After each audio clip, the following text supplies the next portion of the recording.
Salam tergu, selamat malam, salam sejahtera bagi kita semua. Salam di dalam kasih-Nya Tuhan kita Yesus Kristus. Oleh karena kemurahan hati Tuhan, kita boleh diperkenankan untuk beribadah dan melayani ibadah lewat ibadah kaum muda remaja, sekaligus untuk menikmati kasih dan kemurahan dari surga lewat pembukaan rahasia firman untuk menolong menopang kehidupan muda remaja di dalam nama Tuhan Yesus Kristus. Demikian juga saya menyapa anak-anak Tuhan dimanapun berada. Tuhan Yesus kiranya memberkati dan melawat kehidupan Anda sekaliannya. Puji Tuhan, kita kembali memperhatikan kejadian.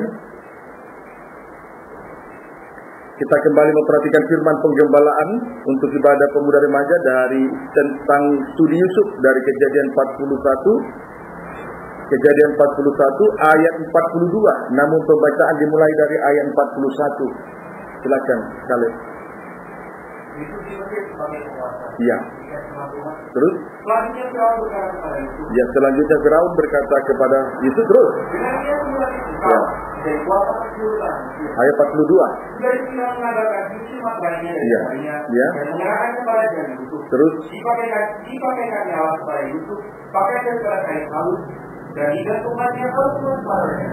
Iya, puji Tuhan. Setelah Yusuf dilantik menjadi kuasa atas seluruh tanah Mesir, selanjutnya Firaun memberikan 3 hal, yaitu 1. Cincin meterai, 2. Lenan halus, 3. Kalung emas pada leher. Setelah Yusuf dilantik menjadi kuasa atas seluruh tanah Mesir, selanjutnya Firaun memberikan 3 hal kepada Yusuf. 1. Cincin meterai, 2. Lenan halus, 3. Kalung emas digantungkan pada leher. Sekarang kita akan melihat keterangan yang pertama, cincin meterai. Keterangan tentang cincin meterai. Cincin meterai ini menuju kepada kuasa dari Allah Roh Kudus dengan segala pekerjaannya. Cincin meterai ini menuju kepada kuasa dari Allah Roh Kudus dengan segala pekerjaannya. 2 Korintus 5 ayat 5.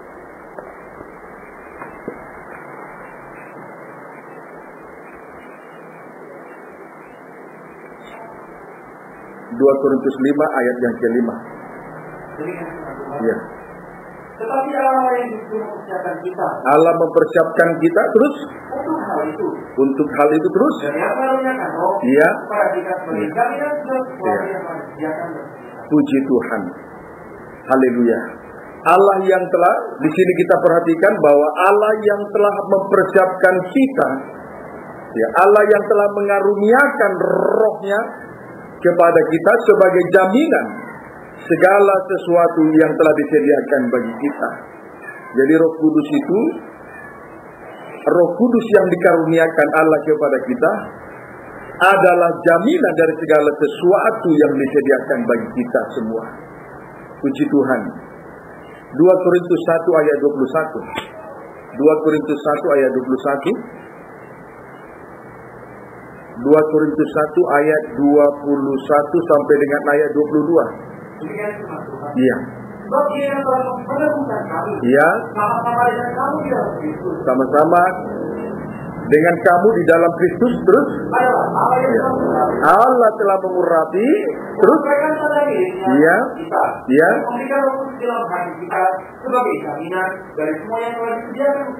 Puji Tuhan. Allah yang telah mengurapi atau yang memeteraikan tanda milik kepunyaan Allah. Pendeknya, Roh Kudus adalah jaminan dari segala sesuatu yang disediakan bagi kita, termasuk jaminan untuk menjadi milik kepunyaannya. Puji Tuhan. Efesus 1 ayat 13 sampai 14.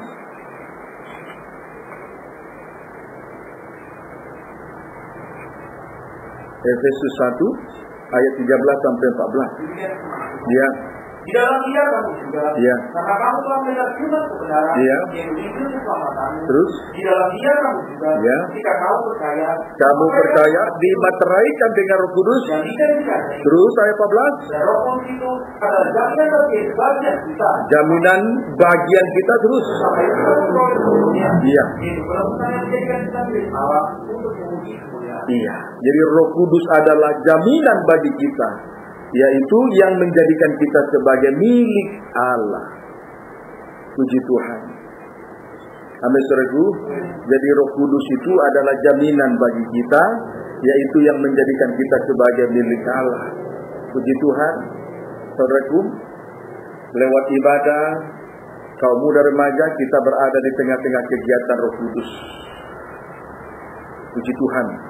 Dan Roh Kudus ini adalah jaminan bagi kita semua. Sebab itu kita bersyukur kita masih berada di dalam kegiatan Roh lewat ibadah kaum muda remaja. Puji Tuhan. Efesus 4 ayat 30.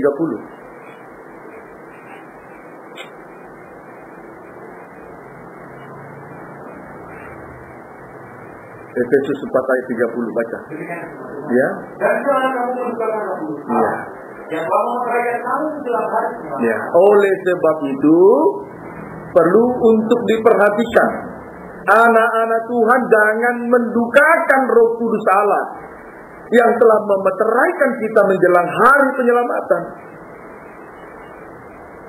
Roh Kudus itu jangan didukakan.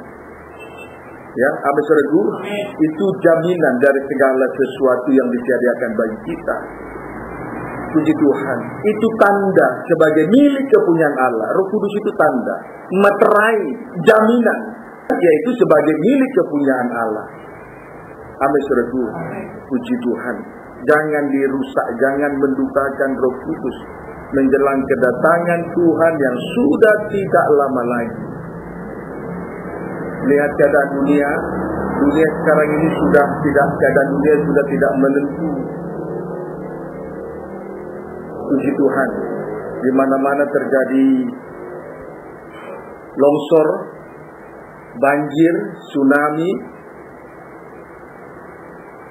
lempengan-lempengan di dasar laut mulai bergeser menimbulkan tsunami, dan itu diperkirakan akan terjadi di daerah Jakarta dan berimbas sampai ke barat,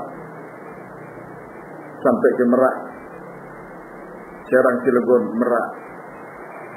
Puji Tuhan, tanda-tanda bahwa kedatangan Tuhan sudah tidak lama lagi. Jangan mendukakan Roh Kudus. Amin saudaraku, puji Tuhan. Menjelang kedatangan Tuhan yang sudah tidak lama lagi. Sementara tadi Roh Kudus itu adalah meterai, jaminan dari segala sesuatu, termasuk untuk menjadi milik kepunyaan Allah. Puji Tuhan. Biarlah itu menjadi tanda di tubuh kita masing-masing, ya. Roh Kudus itu menjadi tanda di tubuh kita sebagai jaminan, yaitu sebagai milik kepunyaan Allah. Kiranya dapat dipahami dengan baik. Wahyu pasal 7 ayat 1 sampai 3.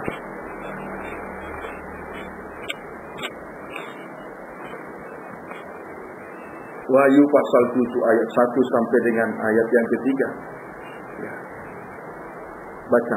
Orang yang dimateraikan dari Bapa. Iya. Mungkin daripada itu, ya. Aku melihat 4 malaikat. 4 malaikat, terus? Berdiri pada tempat penjuru bumi. Iya. Dan mereka menahan tempat kami di bumi. Terus? Jangan ada angin bertiup di darat. Iya. Atau di laut. Iya. Atau di pohon-pohon. Di darat, di laut, di pohon-pohon, terus? Dan aku melihat seorang malaikat lain. Iya.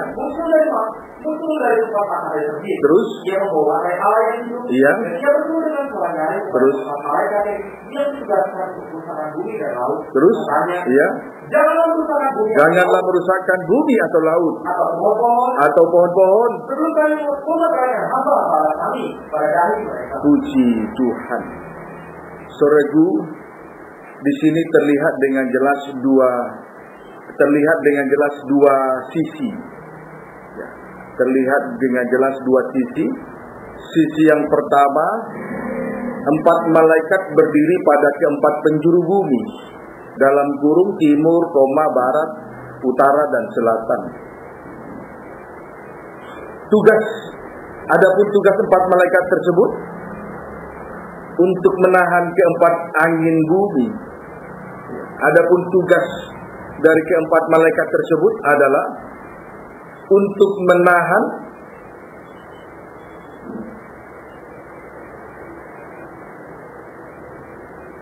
coba ulangi yang satu. Kemudian daripada itu aku melihat 4 malaikat berdiri pada tempat penjuru bumi, iya. Dan mereka menahan tempat angin bumi. Iya. Jadi tugas dari 4 malaikat itu, saudaraku, untuk menahan supaya angin jangan bertiup. Itu tugas mereka. Tugas mereka itu adalah untuk menahan keempat angin bumi, supaya jangan angin bertiup di darat, di laut, dan di pohon-pohonan. Puji Tuhan, berarti kita dapat menarik suatu kesimpulan bahwa kegiatan roh suatu saat nanti akan berhenti. Amin, saudaraku, kegiatan roh suatu saat nanti akan berhenti. Jadi tidak selamanya roh itu bekerja. Satu saat nanti kegiatan roh itu akan berhenti, sesuai dengan apa yang kita lihat di sini. Sebab itu sudah sangat jelas tadi di atas tadi dikatakan, jangan mendukakan Roh Kudus yang telah memeteraikan kita menjelang kedatangannya yang sudah tidak lama lagi, menjelang hari penyelamatan, menjelang kedatangannya yang sudah tidak lama lagi. Puji Tuhan, kiranya dapat dipahami dengan baik. Bersyukur mulai dari kecil, ada di antara kita mulai dari kecil dididik untuk terus berada di dalam kegiatan roh, berarti masih menikmati tiupan angin untuk memberi kesegaran dalam rohani kita masing-masing, memberi pertumbuhan rohani yang normal, yang sehat, di mana pertumbuhan itu terus mengarah kepada Kristus sebagai kepala. Berarti yang lama berlalu, tidak lagi memikirkan perkara-perkara yang lahiriah. Itu pertumbuhan rohani yang sehat, arahnya kepada Kristus sebagai kepala. Puji Tuhan. Amin, saudaraku. Baik. Sekarang sisi yang kedua. Seorang malaikat lain muncul dari tempat matahari terbit. Sisi yang kedua, seorang malaikat lain muncul dari tempat matahari terbit. Nah, dari tempat matahari terbit, nah, muncul. Nah, ini malaikat diutus sebagai kemurahan bagi kita. Tugasnya untuk membawa meterai Allah yang hidup. Jadi sisi lain, seorang malaikat lain muncul dari tempat matahari terbit. Ini berarti ini diutus sebagai kemurahan Allah bagi kita, ya. Amin, saudaraku. Tugasnya membawa meterai Allah yang hidup untuk memeteraikan hamba-hamba Allah di dahi mereka. Coba baca ayat yang ketiga. Katanya, ya. Jangan merupakan bumi, atau laut, atau pohon-pohon sebelum kami memeteraikan hamba Allah. Jadi tugas mereka membawa meterai Allah yang hidup untuk memeteraikan hamba-hamba Allah, dalam kurung mereka yang menjadi milik Allah di dahi mereka, dimeteraikan. Hamba-hamba Allah dimeteraikan di dahi mereka. Hamba-hamba Allah itu itulah yang menjadi milik kepunyaan Allah nanti. Ya, amin, saudaraku. Mereka melakukan tugas itu sebelum laut dan bumi, laut dan pohon-pohonan dirusak, atau sebelum angin pada 4 penjuru bumi itu berhenti bertiup. Amin, saudaraku. Puji Tuhan. Jadi mereka melakukan itu, mereka melakukan tugas itu. Seorang malaikat lain ini, sisi yang kedua ini, melakukan tugas itu sebelum bumi, laut, dan pohon-pohonan dirusak, atau sebelum angin pada 4 penjuru bumi berhenti bertiup. Jadi sebelum angin berhenti bertiup, baru dimateraikan. Jangan sampai mereka juga turut dirusak. Kalau berhenti pekerjaan Tuhan, mereka rusak. Jadi sebelum berhenti pekerjaan Tuhan, terlebih dahulu hamba-hamba Tuhan itu dimeteraikan. Hamba-hamba Tuhan yang menjadi milik kepunyaan Allah itu dimeteraikan dulu di dahi mereka. Bagi orang yang tidak memahami rencana Tuhan, apa yang saya sampaikan ini bagi dia tidak berarti ini. Tetapi bagi kita ini sungguh sangat berarti. Pemahaman ini sangat berarti bagi kita semua. Sebelum berhenti, sebelum angin itu bertiup pada 4 penjuru bumi, hamba-hamba Allah terlebih dahulu dimeteraikan di dahi mereka. Meterai sebagai jaminan dari segala yang disediakan oleh Tuhan, termasuk jaminan menjadi milik kepunyaan Allah. Puji Tuhan. Jadi dengan beribadah saja itu sudah tanda bahwa kita adalah milik kepunyaan Allah. Dengan beribadah saja sungguh-sungguh. Amin, saudaraku. Puji Tuhan.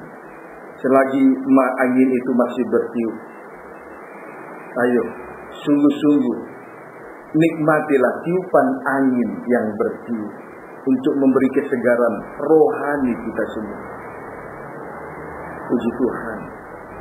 Kiranya dapat dipahami. Kalau angin tidak bertiup, kita akan mengalami rohani yang kering kerontang, sesak nafas, tidak bisa berbuat apa, ujung-ujungnya mati rohani.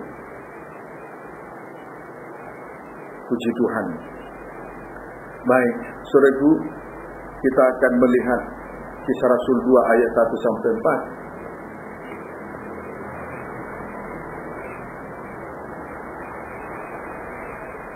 Baca. Iya. Iya. Ketika tiba hari Pentakosta, berkumpul di satu tempat. Ya, hari pencurahan Roh Kudus. 2. Tiba-tiba keluar dari langit satu bunyi seperti tiupan angin. Tiupan angin, terus dia memenuhi seluruh rumah. Iya. Di mana mereka duduk. Iya, terus Apa-apa kepada mereka tidak ada seperti yang api. Iya. Yang bertebaran. Iya. Dan hingga pada mereka masing-masing. Terus Maka penuhlah mereka dengan Roh Kudus. Iya. Lalu mereka mulai berkata-kata dalam bahasa lain. Terus Yang diberikan oleh Roh itu kepada mereka untuk mengatakannya. 120 orang berada di loteng Yerusalem. Mereka itu merasakan tiupan angin yang keras. Tidak lama kemudian tampaklah lidah-lidah seperti nyala api bertebaran dan hinggap pada mereka. Lalu tidak lama kemudian mereka penuh dengan Roh Kudus. Sebetulnya 120 orang yang berada di loteng ini seharusnya mereka menuju kepada kematian, sebab Tuhan telah meninggalkan mereka. Tetapi Tuhan tidak mau membiarkan mereka dalam keadaan Tuhan tidak mau membiarkan mereka mati. Jadi saat Tuhan naik, Roh Kudus turun. Diawali dengan tiupan-tiupan angin yang keras.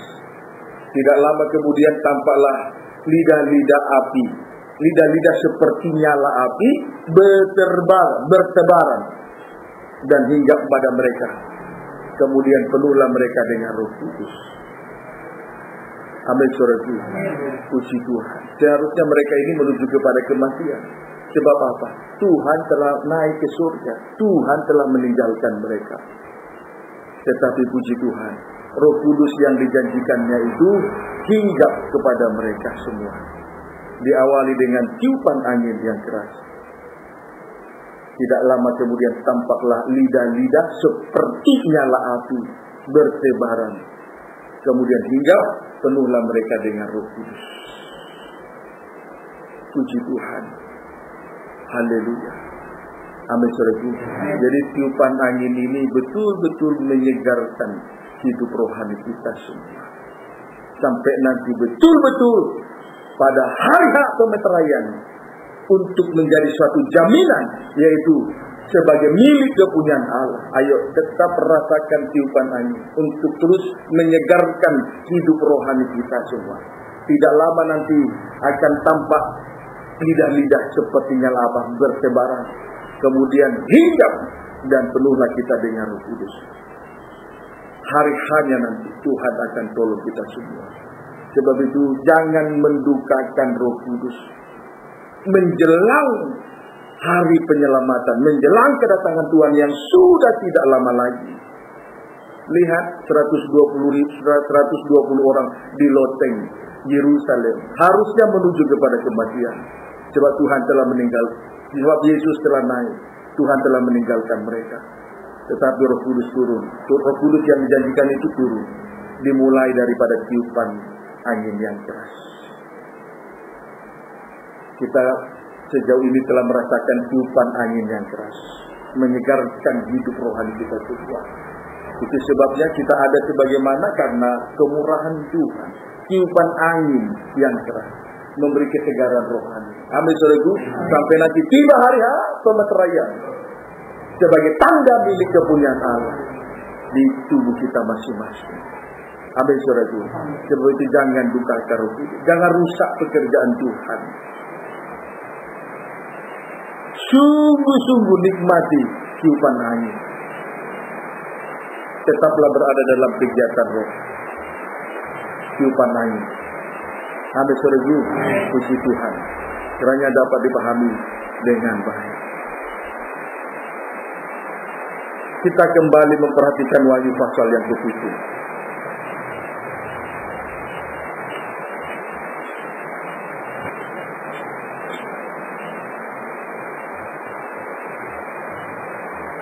Wahyu 7 ayat yang keempat. Ayat 3 dan 4 boleh. Makanya jangan merupakan dunia dan laut. Iya. Pohon-pohon. Iya. Jadi sisi yang kedua, seorang malaikat lain muncul dari tempat matahari terbit itu, kemurahan bagi kita ya, amin saudaraku. Kemudian dia berkata, ayat 3 katanya, janganlah merusak bumi, laut dan pohon-pohonan. Jangan dulu ditahan 4 angin penjuru bumi, sebelum kami memeteraikan hamba-hamba Allah pada Allah kami pada dahi mereka. Ayat 4. Dan aku melihat mereka yang dimeteraikan itu. Jumlah mereka yang dimeteraikan itu terus. Puji Tuhan. Jumlah mereka yang dimeteraikan itu adalah titik 2, 144.000 orang. Dan mereka itu semua telah dimeteraikan dari semua suku keturunan Israel atau 12 keturunan Yakub. Yang telah dimeteraikan dari semua suku keturunan Israel. Amin saudaraku. Itu jumlah yang dimeteraikan. Jadi hamba-hamba Allah itu bukan laki-laki, bukan perempuan, hamba-hamba Tuhan. Puji Tuhan. Kiranya dapat dipahami dengan baik. Jadi jumlahnya 144.000 orang. Dari 12 keturunan Yakub Israel. Puji Tuhan. Kiranya dapat dipahami dengan baik. Ya, amin saudaraku. Ya. Baik. Saudaraku, sebetulnya berbicara tentang 144 itu berbicara tentang sengsara, salib. Itu berbicara tentang salib. Sebetulnya berbicara tentang 144.000 itu berbicara tentang sengsara salib. Puji Tuhan. Mari kita lihat Kejadian pasal 15. Supaya kita mengenal 144.000 orang ini, siapakah mereka ini, siapakah hamba-hamba Tuhan ini, kita lihat di dalam Kejadian pasal yang ke-15. Sehingga kita tidak keliru di dalam melayani Tuhan. Ya, apa saudaraku? Baik. Kejadian 15 ayat 13, baca. Ya. Firman Tuhan kepada Abraham. Ya, Abraham sebelum berganti nama ke Abraham, terus Iya. Menjadi orang asing di Mesir, terus iya. Iya. Iya. Puji Tuhan. Bangsa Israel diperbudak di Mesir selama 400 tahun. Bangsa Israel diperbudak di Mesir selama 400 tahun. 400 kali 360 sama dengan 1444.000 hari. Ya, amin saudaraku. Berarti betul berbicara tentang 144.000 itu berbicara tentang sengsara salib. Nah, inilah kondisi, inilah keadaan daripada 144.000 orang yang telah dimeteraikan dari keturunan Yakub.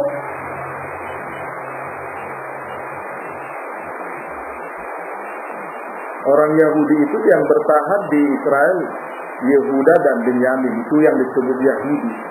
10 suku lain berserak ke semua, ke antero dunia ini. Tetapi Tuhan akan mengenal milik kepunyaannya nanti. Puji Tuhan. Menyebar ke seluruh dunia. Tetapi Tuhan tetap mengenal milik kepunyaannya. Tuhan tetap mengenal hamba-hamba Allah. Puji Tuhan. Haleluya. Kiranya dapat dipahami dengan baik. Amin saudaraku.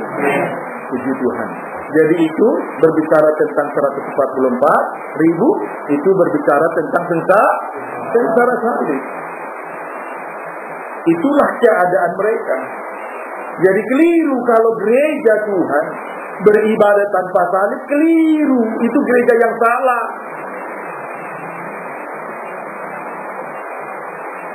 Kalau gereja tanpa salib hanya berbicara soal mujizat dan mujizat, jauh dari pemeteraian.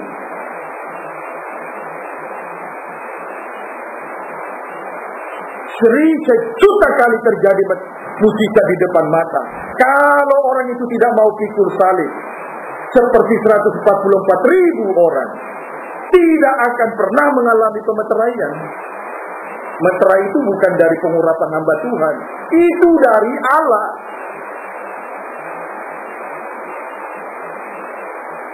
Jadi saudara jangan mencari hamba Tuhan, carilah pengajaran mempelai.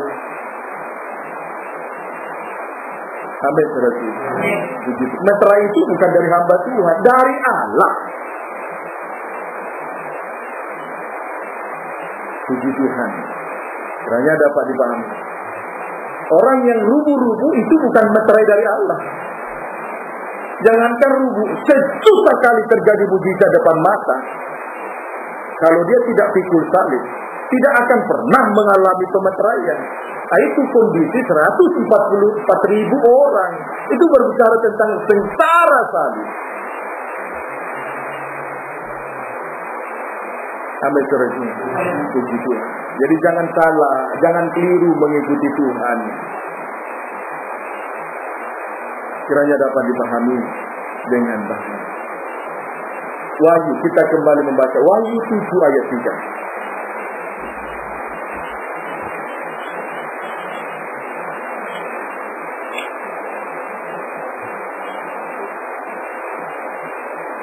Wahyu 7 ayat yang ketiga.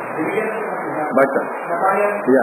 Janganlah melupakan bumi atau laut, apa pohon-pohon, kesukaan memeteraikan hamba-hamba Allah kami pada dahi. Jadi hamba-hamba Allah itu dimeteraikan pada dahi mereka. Meterai itu ada di dahi mereka. Ya, amin, saudara. Jadi orang-orang yang dimeteraikan itu jumlah mereka 144.000 orang. Ya. Adapun meterai itu di dahi mereka, dimeteraikan pada dahi mereka. Yehezkiel 9 ayat 4 sampai 5.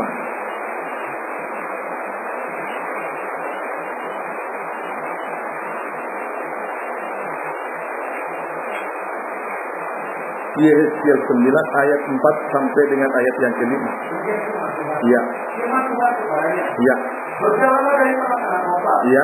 Yaitu Yerusalem, dan tulislah huruf T pada orang-orang yang huruf tulislah huruf T pada dahi orang-orang yang berkeluh kesah, sengsara salib terus.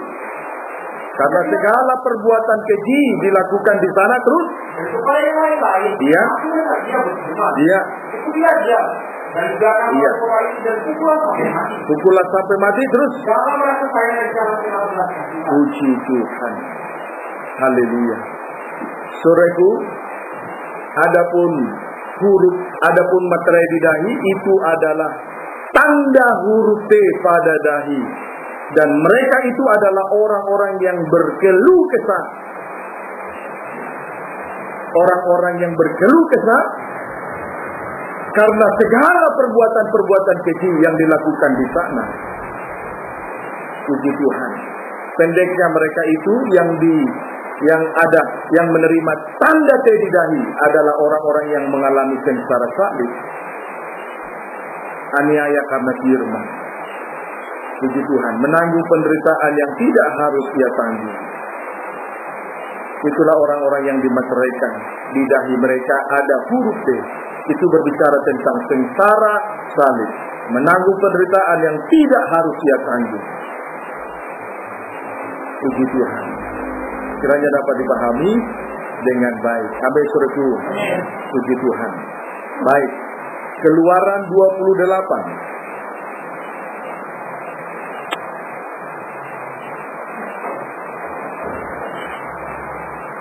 Keluaran 28 ayat 36 sampai 38. Keluaran 28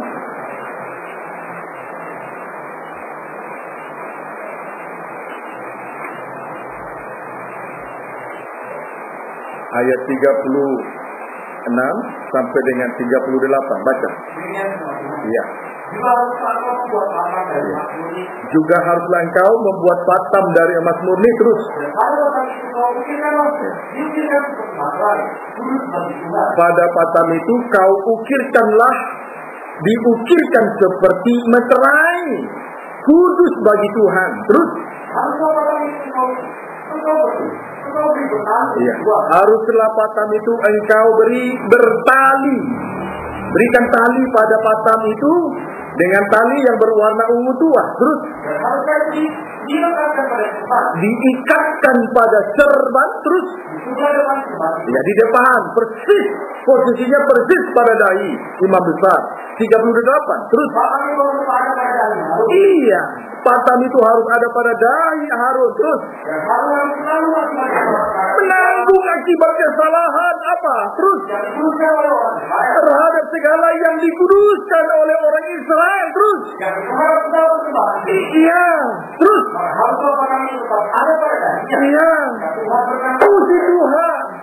Jadi huruf T di dahi itu berbicara tentang sengsara salib. Apa sengsara salib?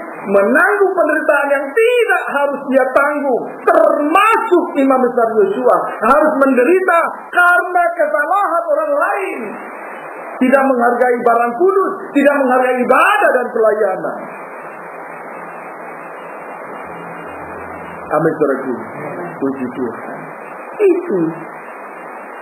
Dan itu harus tetap ada di dahi mereka. Supaya apa? Supaya mereka berkenan kepada Allah.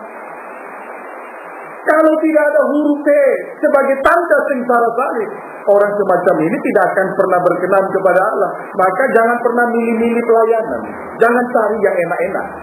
Justru 144.000 orang itu berbicara tentang sengsara salib.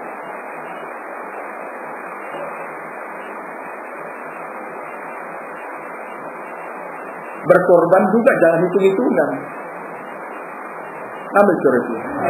Puji Tuhan. Jangan hindari, jangan lari dari kenyataan. Kalau mau masuk dalam hitungan 144.000 orang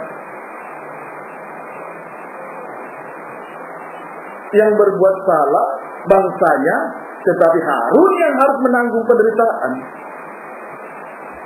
Dan itu tetap ada, huruf T itu harus ada di dahi supaya Allah berkenan. Jadi patam yang terbuat dari kain ungu tua itu diukirkan sebagai meterai. Itu meterai. Jadi sengsara salib, orang yang dimeterai kan mengalami sengsara salib. Itu tanda milik kepunyaan Allah. Amin, saudaraku. Supaya Allah berkenan kepada dia. Puji Tuhan. Kalau kita memperoleh pengertian semacam ini, maka kita tidak salah, pengikutan kita tidak salah, pengiringan kita tidak salah, ibadah dan pelayanan kita tidak salah. Itu yang disebut ibadah pelayanan yang berkenan kepada Tuhan. Kalau keluar dari pengertian ini, itu yang membuat pengiringan kita salah-salah. Dikira benar padahal sudah banyak salah. Banyak orang merasa diri sudah benar, padahal salah, pelayanannya sudah salah. Seolah-olah tolak ukur dari sebuah pelayanan, kalau dia sudah rubuh, kalau dia sudah diberkati, akhirnya salah. Tidak sampai pada sasaran akhir dari ibadah pelayanan di atas muka bumi. Yang kita butuhkan, yang menjadi jaminan dari segala sesuatu, termasuk menjadi jaminan untuk menjadi milik kepunyaan Allah, huruf T di dahi. Itulah meterai Allah. Kalau tidak ada tanda di tubuh, ya bukan milik Allah. Amin, saudaraku. Puji Tuhan. Jadi tanda sebagai milik kepunyaan Allah itu bukan karena dia diberkati, bukan. Tapi ada huruf T di dahi. Sebab itu di sini dikatakan dengan jelas, Perhatikan ayat 36, ulangi lagi. Jika engkau membuat batang dari emas murni, Iya, patang emas murni terus. dan pada batang itu, Iya. Kau ukirkanlah. Terus. dibikinkan seperti Ya. materai, Diukirkan sebagai meterai. Puji Tuhan, itu materai Allah. Puji Tuhan, kiranya dapat dipahami dengan baik. Ya, amin saudaraku. Baik, Wahyu 7 ayat 9.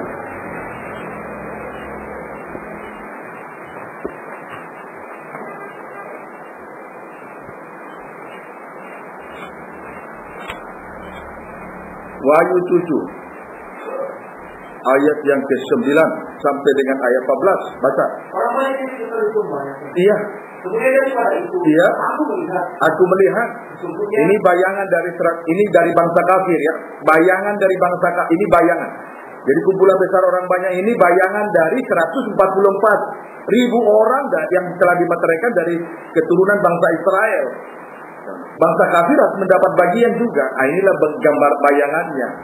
Bayangan dari inti mempelai. Ya, amin saudaraku. Bayangan dari inti mempelai. Bayangan dari 144.000 orang dari bangsa kafir. Nah, inilah ayat 9. Baca. suatu kumpulan besar orang banyak, Suatu kumpulan besar orang banyak. Terus. yang tidak terhitung banyak. Iya. Terus. Dari segala bangsa, Iya. dan suku, Iya. alus, Terus. bahasa, Iya. berdiri di dalam tahta, Iya. dan di dalam anak domba, Iya. tapi cuma pun tidak memegang daun berpau di sana. Ayat 14. Boleh kita baca ayat 13 mulai. Dan orang yang antara tua itu berkata, Iya. Iya. Siapakah mereka itu yang memakai jubah putih itu? Terus. Dari mana mereka? Dari mana mereka datang? Ayat 14. Maka katakan kepadanya, Iya. Tuanku, Tuhan. Tuhan mengetahui. Iya. Jadi salah satu 24:2 bertanya, siapa? Lalu Yohanes menjawab dalam sebuah penglihatan, engkau tahu Tuhan. Terus. Lalu dia berkata kepadaku, Dia berkata terus. mereka ini adalah orang-orang yang keluar, Iya. Keluar dari kesusahan besar. Terus. dan mereka telah menjual mereka, Iya. Terus. dan membuatnya putih di dalam. Iya. Jadi orang-orang yang dimeteraikan itu sudah jelas adalah orang-orang yang keluar dari kesusahan besar. Baik dari bangsa Israel 144.000 orang dan bayangannya, yaitulah bayangan dari 144.000 orang dari bangsa kafir. Orang itu adalah orang-orang yang keluar dari kesusahan yang besar. Paham saudaraku? Puji Tuhan. Bisa dipengerti. Puji Tuhan. Haleluya. Jadi tidak lain tidak bukan mereka itu adalah orang-orang yang keluar dari kesusahan yang besar. Betul-betul mereka menanggung penderitaan yang tidak harus dia tanggung. Itu berbicara soal 144.000 orang. Puji Tuhan. Haleluya. Saudaraku, pada zaman Nabi Maleaki, dan dimulai dari zaman Maleaki, itu ada kira-kira 400 tahun Allah tidak berfirman lewat nabi-nabinya. Mulai dari Maleaki, Allah tidak berfirman lewat nabi-nabinya. Allah tidak berfirman, Allah tidak bernubuat. Jadi itu selama 400 tahun lamanya. Puji Tuhan. Saudaraku, bangsa Israel juga waktu berada di Mesir selama 400 tahun lamanya. Untuk sesaat lamanya mereka ditinggalkan. Juga dari zaman Maleaki, juga 400 tahun lamanya tuh nabi-nabi tidak berfirman kepada bangsa Israel. Suasana yang ditinggalkan ini untuk sesaat lamanya itu bisa terlihat dengan jelas di Injil Matius pasal 27. Amin saudaraku. Dalam Injil Matius pasal 27. Begitu Begitu beratnya penderitaan yang mereka alami.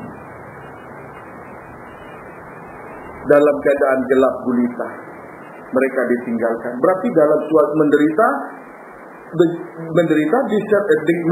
dan sangat mencekam sekali. Dapat dipahami saudaraku. Zaman Israel di Mesir, kemudian dari Maleakhi juga, sempat 400 tahun kegiatan rohani itu berhenti. Allah tidak berfirman lewat nabi-nabinya. Jadi untuk sesaat lamanya mereka ditinggalkan.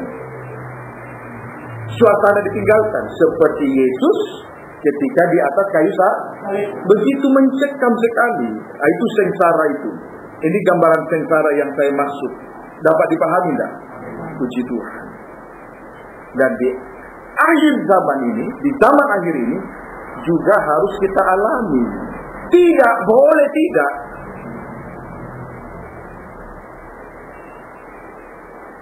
Amin saudaraku. Di zaman akhir ini juga harus kita alami. Tidak boleh tidak. Sepertinya kita ditinggalkan seorang diri. Dalam keadaan sengsara ditinggalkan dalam suasana gelap. Itu sangat mencekam sekali. Tapi itu harus kita alami. Tidak boleh lari dari kenyataan. Kiranya dapat dipahami dengan baik. Ya, amin saudaraku. Puji Tuhan. Sakarya 3 ayat 5.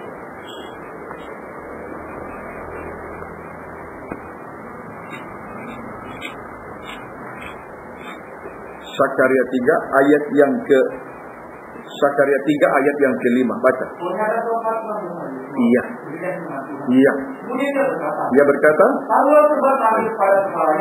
taruhlah serban tahir pada kepalanya, terus maka mereka menaruh serban tahir pada kepalanya. Iya. Dan mengenakan pakaian kepadanya. Dan mereka Tuhan iya. Puji Tuhan.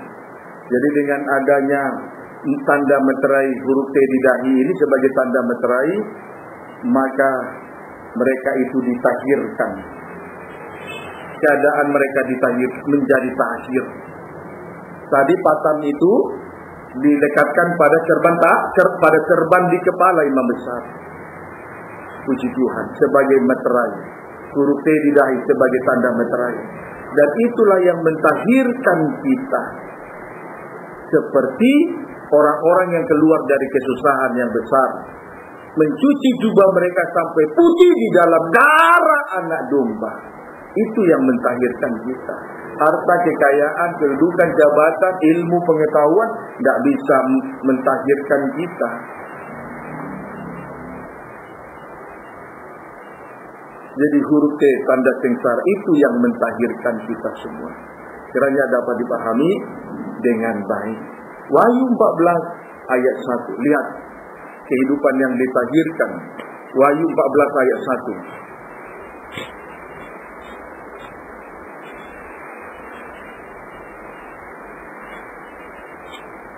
Baca.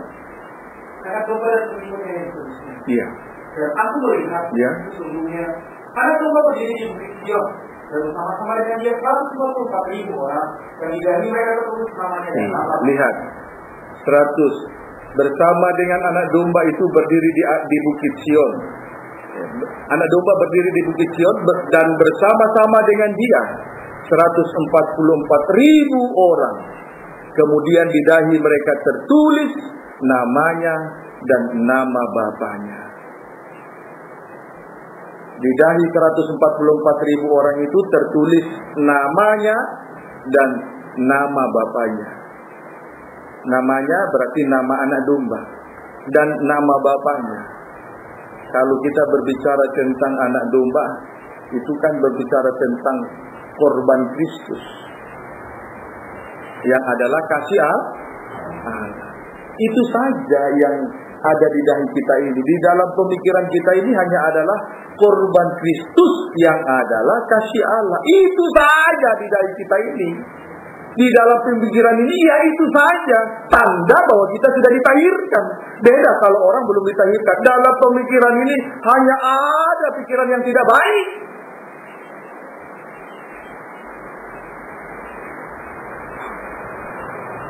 Amin saudaraku. Tapi kalau sudah ditahirkan, di dahi ini hanya ada namanya, nama anak domba, dan nama Bapaknya. Korban Kristus adalah kasih Allah. Itu saja ada di sini. Tidak ada lagi yang lain. Ini keadaan yang ditahirkan. Namanya dan nama Bapaknya tertulis di dahi mereka. Dalam pemikiran itu hanya ada korban Kristus yang adalah kasih Allah. Titik, tidak ada lagi yang lain. Puji Tuhan. Jadi hal-hal yang suci semuanya ada di dalam pemikiran. Maka melayani perlu di dalam pemikiran orang-orang yang melayani itu hal-hal yang suci saja. Kita semua sudah berdiri di Bukit Sion bersama dengan Allah, bersama dengan Dia. Ayo hal-hal yang suci saja yang ada dalam pemikiran ini. Biasakan itu. Biasakan itu. Bukan saja saat beribadah.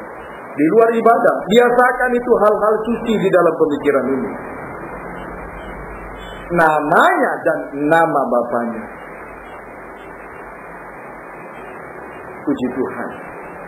Kiranya dapat dipahami dengan baik. Supaya kita kaya dalam kemurahan, kaya dalam pelayanan kasih. Puji Tuhan. Kiranya dapat dipahami dengan baik. Haleluya. Maka kita lihat Yeskiel 9 ayat yang ke-6.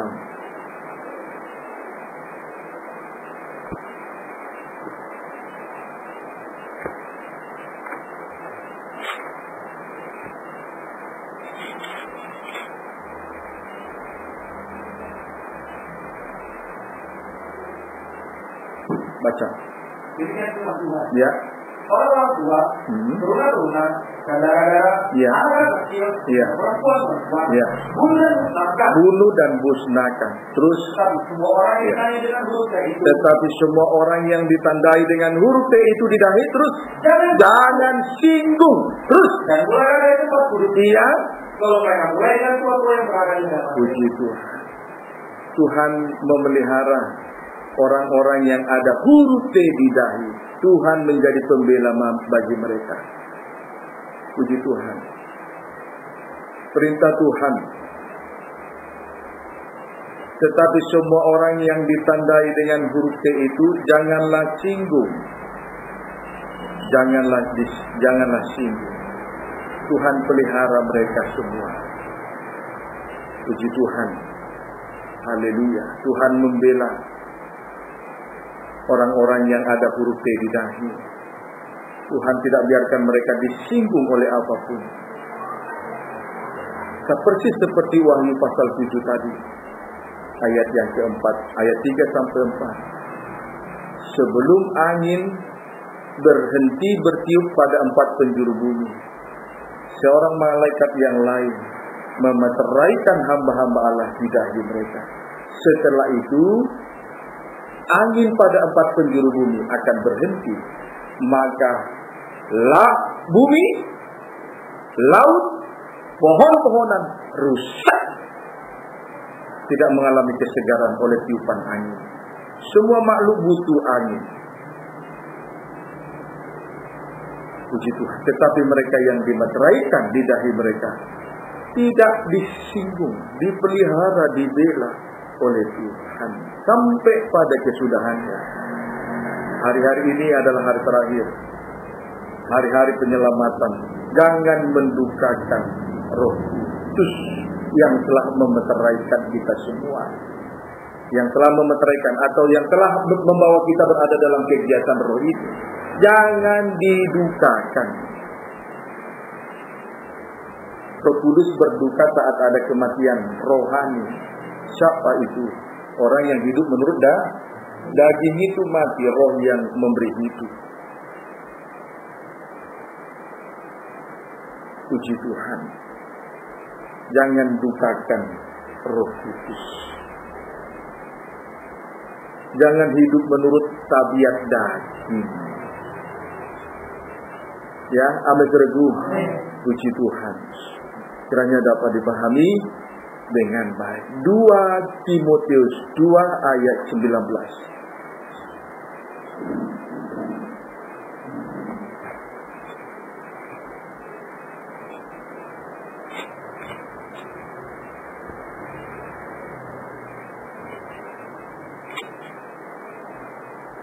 2 Timotius 2 ayat 11. Baca. Demikian firman Tuhan. Ya. Tetapi dasarnya diletakkan Allah itu teguh. Ya. Dan materinya ialah Tuhan mengenal siapa kepunyaannya. Ya, tetapi dasar yang diletakkan Allah itu teguh dan meterainya ialah Tuhan mengenal siapa kepunyaannya, dan setiap orang yang menyebut nama Tuhan hendaklah meninggalkan kejahatan. Puji Tuhan. Perhatikan, di sini jelas Tuhan mengenal siapa kepunyaannya.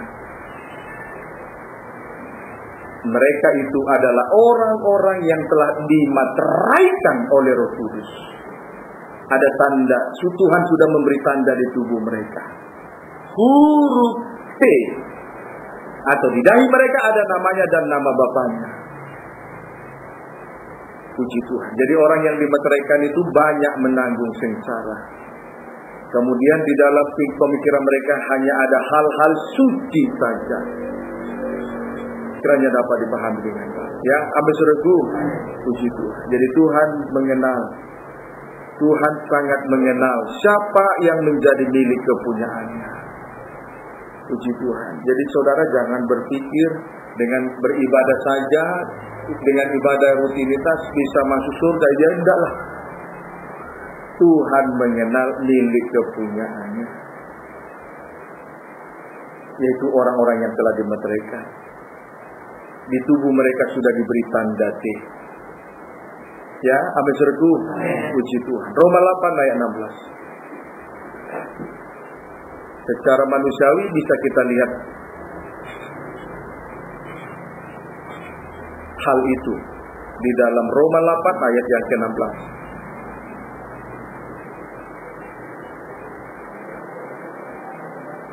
Ya. Baca. Demikian firman Tuhan. Roh itu bersaksi bersama-sama dengan roh kita. Baca dulu ayat 15. Sebab kamu tidak menerima roh perbudakan, Iya. yang membuat kamu menjadi takut. Iya, terus? Tapi kamu telah menerima roh yang menjadikan kamu anak Allah. Iya. Oleh roh itu kita berseru, ya Aba, ya Bapa. Terus? Roh itu bersaksi bersama-sama dengan Roh itu bersaksi bersama-sama dengan roh kita. Terus? bahwa kita adalah anak Allah. Roh itu sendiri yang akan bersaksi bersama dengan roh kita bahwa kita adalah anak-anak Allah. Tuhan Yesus memberkati kita semua. Mari kita bangkit berdiri.